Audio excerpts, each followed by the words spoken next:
Hi, in this video, let me show you how to replace the ink cartridges in your HP Deskjet 4252e printer.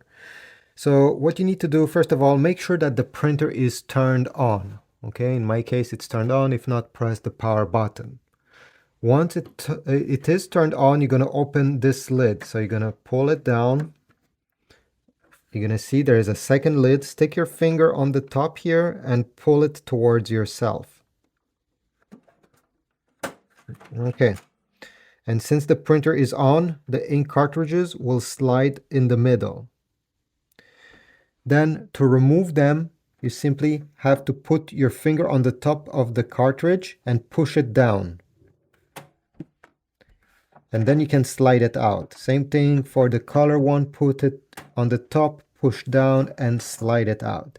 It's important every time you install these cartridges to put the color one in the left position and the black ink cartridge in the right. Never mix them. When time comes to replace them, take your new ink cartridge. Be careful because sometimes there is a orange tape covering the print head. You need to remove it first.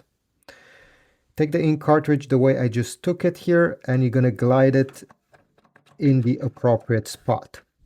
Then take your thumb and push it until it clicks. Do the same thing for the other one, like that, and then push it. Close the lid.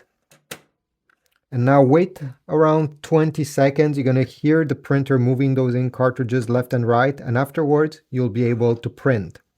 Check my Amazon links in the description down below if you want to get original compatible ink with your 4252e printer.